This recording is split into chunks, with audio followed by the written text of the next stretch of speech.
Assalamualaikum warahmatullahi wabarakatuh. Di sini saya akan membahas tentang etika bisnis.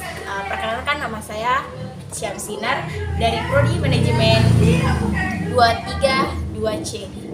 Saya akan membahas sudah di bab 4 atau pertemuan 4, yaitu pengambilan keputusan yang etis. Di sini saya akan membuat resume video, yaitu terbagi dari 4 poin, yaitu pengertian pengambilan keputusan yang etis, pengambilan keputusan dalam bidang produksi, keputusan etis dalam bidang pemasaran, keputusan etis dalam bidang keuangan perusahaan. Baik, kita akan memasuki dari poin pertama dulu, di poin A, yaitu pengertian pengambilan keputusan yang etis, di mana setiap organisasi, baik dalam skala besar maupun kecil, profit dan non-profit, rentan terjadi perubahan iklim yang dipengaruhi oleh lingkungan eksternal dan internal organisasi. Pengambilan keputusan tersebut dilakukan oleh seorang manajer atau administrator. Kegiatan pembuatan keputusan meliputi mengidentifikasikan masalah, pencarian alternatif, penyelesaian masalah, evaluasi daripada alternatif tersebut, dan pemilihan alternatif keputusan yang baik. Menurut Terry and Leslie 2009, adapun dasar-dasar pengambilan keputusan. Di sini kita akan menjelaskan dulu.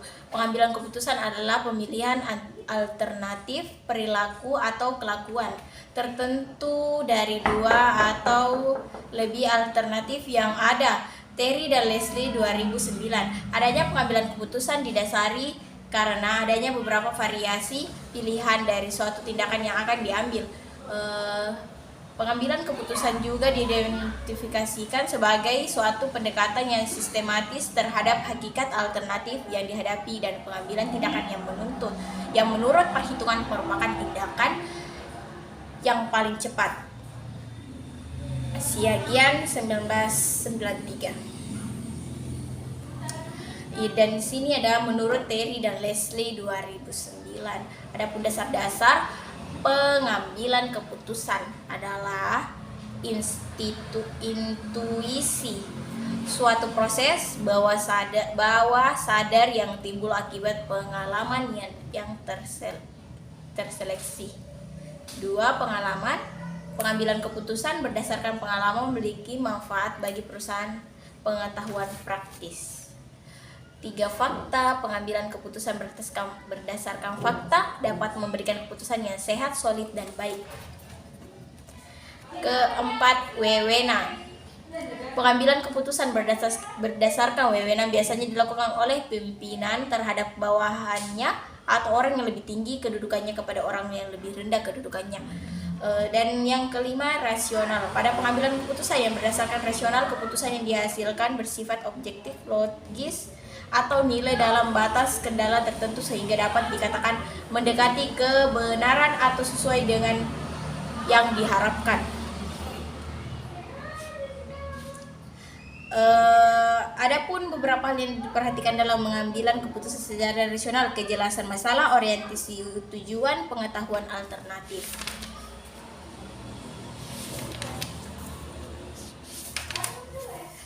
Kita masuk ke poin kedua atau poin B, pengambilan keputusan dalam bidang produksi. Di sini proses produksi atau manufaktur adalah kegiatan perusahaan sejenis yang mengelola bahan mentah menjadi barang setengah jadi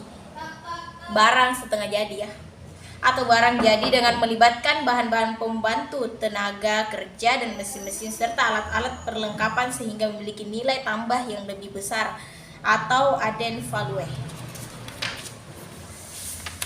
Kita masuk ke materi ketiga, yaitu poin C, keputusan etis dalam bidang pemasaran.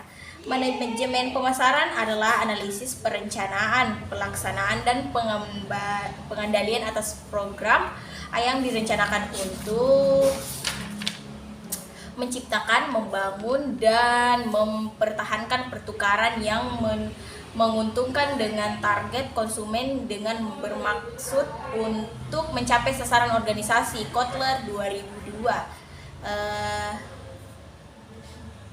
Elemen yang dimaksud. Faktor-faktor tersebut merupakan bagian atau elemen yang ada dalam sebuah model untuk pengambilan keputusan tentang produk.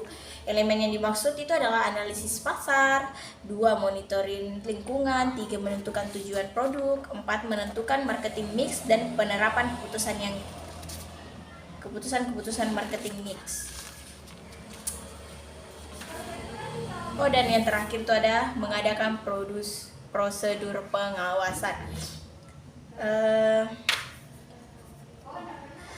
Ini ada beberapa norma dan etika umum dalam bidang pemasaran, yaitu pertama, etika pemasaran dalam konsep produk, yaitu ada produk yang dibuat berguna dan dibutuhkan masyarakat, produk yang dibuat berpotensi ekonomi atau berbenefit, produk yang dibuat bernilai tambah tinggi, produk yang didapat memuaskan masyarakat. Dan kedua, etika pemasaran dalam konteks harga, produk yang dibuat berguna dan dibutuhkan masyarakat, produk yang dibuat berpotensi ekonomi atau benefit. Semuanya sama. Kecuali ini poin ketiganya itu etika pemasaran dalam konteks tempat distribusi barang dijamin keamanan dan keutuhannya, dan konsumen mendapat pelayanan cepat dan tepat. Keempat, etika pemasaran dalam konteks promosi sebagai sarana menyampaikan informasi yang benar dan objektif, sebagai sarana untuk membangun image positif. Poin terakhir atau poin D keempat, poin D, keputusan etis dalam bidang keuangan perusahaan. Agar tujuan perusahaan untuk memaksimalkan kekayaan pemegang saham dapat tercapai, maka perlu diambil berbagai keputusan keuangan finansial decision yang relevan dan mempunyai pengaruh bagi peningkatan nilai perusahaan.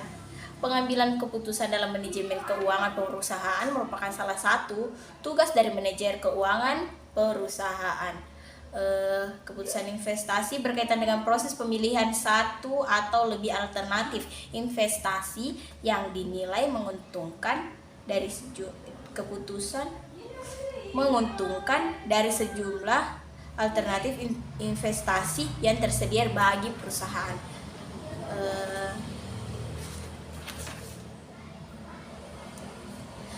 Di sini ada juga informasi laporan kedua digunakan bahan penilaian terhadap kinerja perusahaan pada waktu yang lalu dan prospek pada masa datang.